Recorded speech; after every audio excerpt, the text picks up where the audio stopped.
ఈ రోజే సబ్స్క్రైబ్ చేయండి, మీ ఫేవరెట్ షోస్ చూడండి. సిద్ధు రై సిద్ధు చాలా సంతోషంగా ఉందిరా. నేనే కాదు, నీ వల్ల ఈరోజు ఈ ఇల్లంతా సంతోషంగా ఉంది. రా సిద్ధు రా.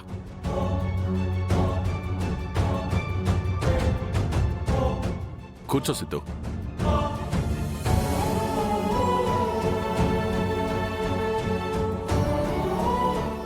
ఏంటలుడు, ఉన్న పళంగా మేము మీ ఇంట్లో వాలిపోయామేంటా అని చూస్తున్నావా? నువ్వు మా అమ్మాయితో ఆ మాట చెప్పాక రాకుండా ఎలా ఉంటాం? ఏ మాట? అదే సిద్ధు, నువ్వు కనిష్క అంటే ఇష్టం, పెళ్లి చేసుకుంటానని చెప్పావంట కదా.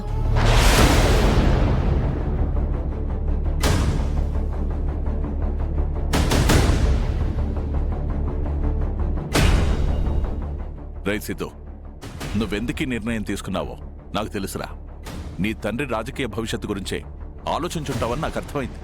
అది కాదు నాన్న. ఇంకేం చెప్పొద్దు అల్లుడు. మా అమ్మాయి నిన్ను ఎంత గాఢంగా ప్రేమించిందో మాకు తెలుసు. నువ్వు మా అమ్మాయిని ఇష్టపడతావో లేదోనని ఇన్నాళ్ళు మాకు అనుమానంగా ఉండేది.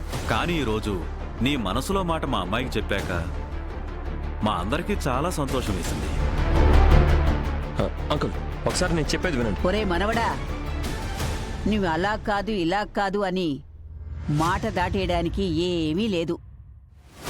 చూడు, ఆ పిల్ల బుగ్గలు ఎంత ఎరుపెక్కాయో. పంతులు గారిని పిలిచి ముహూర్తాలు పెట్టించకపోతే రిజిస్టర్ మ్యారేజ్ చేసుకునేలా ఉంది.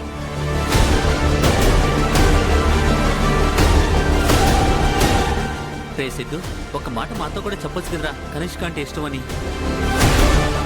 మొత్తానికి అందరినీ దృష్టిలో పెట్టుకొని ఇంత త్వరగా శుభవార్త చెప్తామనుకోలేదు. అరే ఏంటి వీళ్ళు అసలు నన్ను మాట్లాడనివ్వట్లేదు. వీళ్ళల్లో వీళ్ళే ఇష్టం వచ్చినట్టు అనుకుంటున్నారు.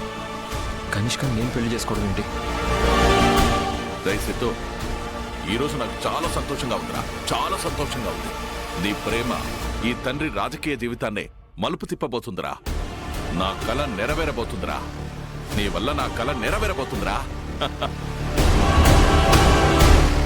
బావా, నువ్వు మళ్ళీ ఎమ్మెల్యే అవడం కాదు, ఎలక్షన్ వరకు వెళ్లకుండానే నిన్ను మినిస్టర్ని చేసే పూచి నాది. అంతకన్నా సంతోషం ఏముంటుంది బావగారు?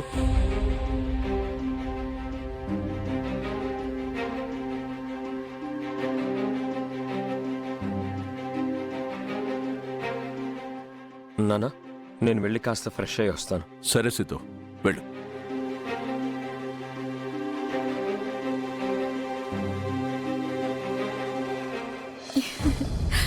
మనసులో అంత ఇష్టం పెట్టుకొని పైకి మాత్రం ఏమీ తెలియనట్టు ప్రవర్తిస్తాడు.